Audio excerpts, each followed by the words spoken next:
जोहार नमस्कार। खबर झारखंड तक में आप सभी का स्वागत है। चलिए शुरुआत करते हैं आज की सबसे बड़ी खबर से। कल्पना सोरेन ने संभाली जेएमएम की न्याय उलगुलान रैली की कमान, बीजेपी ने बताया भ्रष्टाचारियों का जुटान। जी हां, बता दें कि जेएमएम द्वारा आयोजित न्याय उलगुलान रैली की कमान खुद झारखंड के पूर्व सीएम हेमंत सोरेन की पत्नी कल्पना सोरेन ने संभाली है। रैली को इंडिया गठबंधन की मुंबई और दिल्ली की तर्ज पर 21 अप्रैल को आयोजित किया जाना है। रांची के प्रभात तारा मैदान में झामुमो की न्याय उलगुलान महारैली होगी। इसे लेकर पार्टी ने तैयारियां शुरू कर दी है। महारैली को सफल बनाने में पूर्व सीएम हेमंत सोरेन की पत्नी कल्पना सोरेन खुद जुटी हुई है। इस रैली में कांग्रेस अध्यक्ष मल्लिकार्जुन खड़गे समेत राहुल गांधी, सोनिया गांधी, सुनीता केजरीवाल, उद्धव ठाकरे और ममता बनर्जी को निमंत्रण भेजा जा चुका है।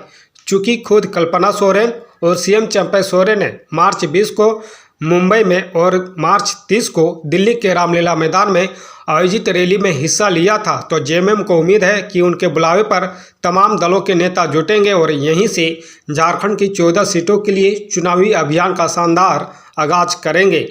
वहीं उलगुलान न्याय महारैली के लिए कल्पना सोरेन ने अपने एक्स हैंडल के जरिए एजेंडा की घोषणा कर दी है। कल्पना सोरेन द्वारा न्याय उलगुलान महारैली के एजेंडा की घोषणा के बाद बीजेपी ने भी जेएमएम की इस रैली के खिलाफ हमला बोला है। बीजेपी के प्रवक्ता प्रतुल सहदेव ने कहा है कि इंडिया अलायंस की रैली उलगुलान नहीं, भ्रष्टाचारियों का जुटान है।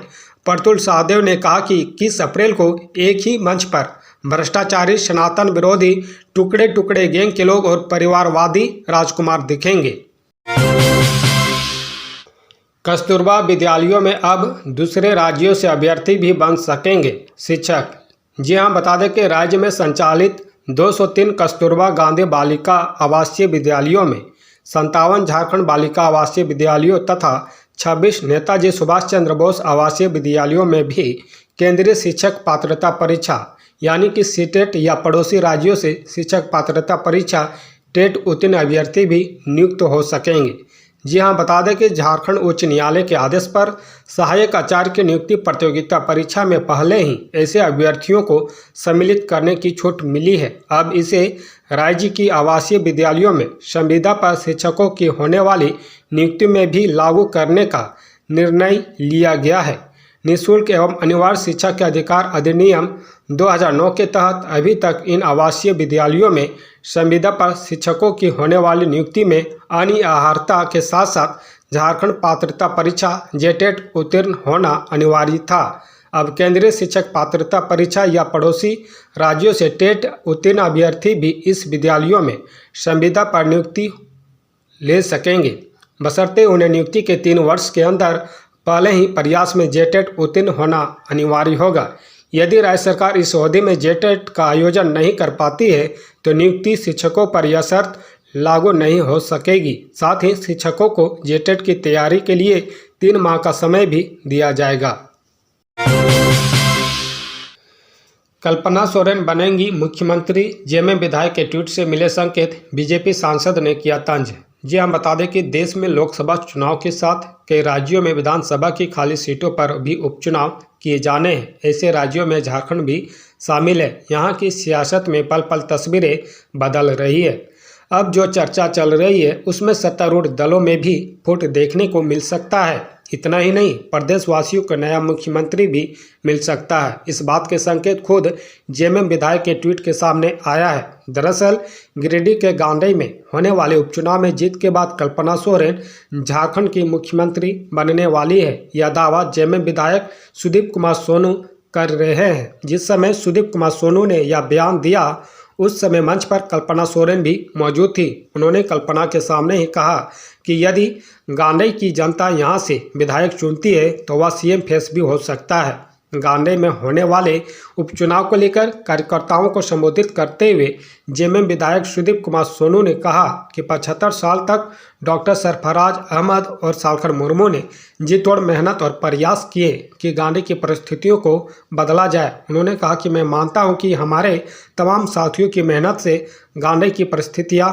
बदली है। सोनू ने लोगों से कहा कि मैं आपको बताना चाहता हूं कि कल अगर कल्पना मैडम आपकी विधायक होंगी तो जो 75 वर्षों में नहीं हुआ वह आने वाले 4 महीनों में होने जा रहा है। आप एक विधायक नहीं चुन रहे हैं, बल्कि आप मुख्यमंत्री के समक्ष नेता को चुन रहे हैं और यही बात आपको भी जनता के बीच जाकर बोलना है। मैं दावे के साथ कहता हूं कि जाति धर्म के बंधन को तोड़कर गांडेय क्षेत्र की जनता वोट करेगी और गांडेय क्षेत्र के चहुमुखी विकास के लिए कल्पना सोरेन को बहुत अधिक मतों से विजय बनाएगी और जीत की भागीदार बनेगी।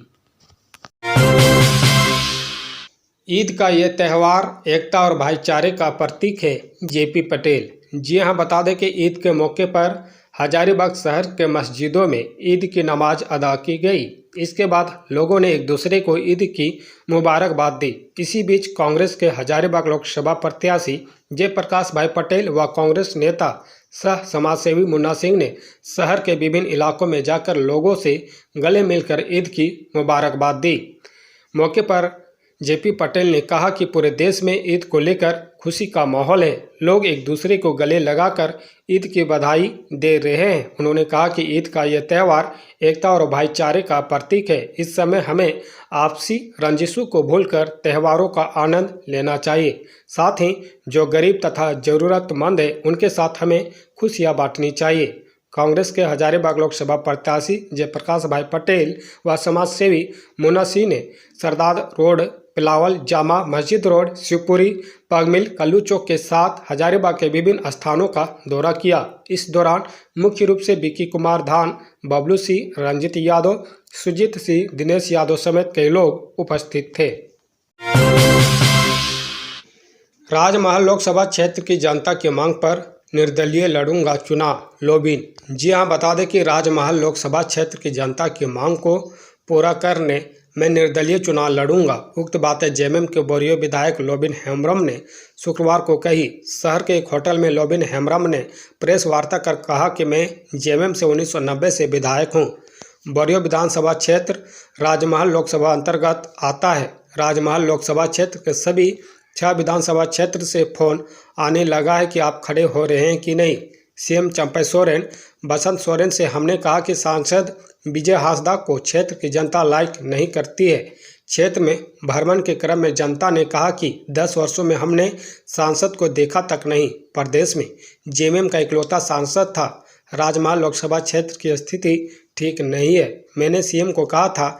बसंत सोरेन ने भी कहा कि चाचा हमको पता है। स्टीफन मरांडी सहित अन्य को भी हमने कहा था। पार्टी पर हमको विश्वास था कि इस चुनाव में नए चेहरों को टिकट मिलेगा। इतने दिनों तक हम वेट एंड वॉच में थे। हम ट्रेन में थे तो प्रत्याशी की सूची जारी कर दी गई। लोबिन ने कहा कि लोग हमको सांसद के रूप में देखना चाहते हैं। मैं पार्टी में रहकर ही राजमहल लोकसभा क्षेत्र से निर्दलीय चुनाव लड़ूंगा। जेएमएम का कार्यकर्ता मैं शुरू से हूं। पार्टी को बचाने के लिए मैं लोकसभा चुनाव लड़ रहा हूं। झारखंड व असम के 4 ठिकानों पर एनआईए की ताबड़तोड़ छापेमारी। खूंटी से पीएलएफआई की सशस्त्र दस्ते का विनोद मुंडा गिरफ्तार।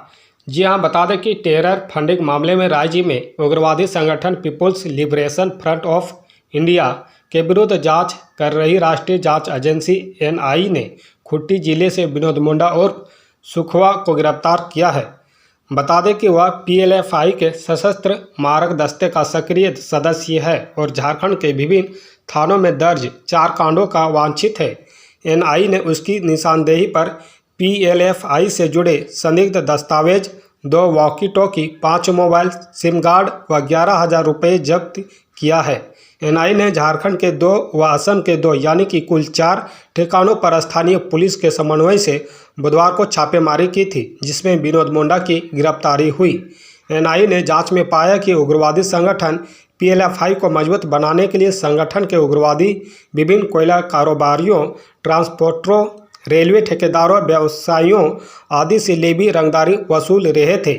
लेवी रंगदारी वसूलने के लिए ये उग्रवादी झारखंड, बिहार, छत्तीसगढ़ व उड़ीसा के कारोबारियों, व्यवसायियों को निशाना बना रहे थे। पूरे मामले की एनआईए जांच जारी है।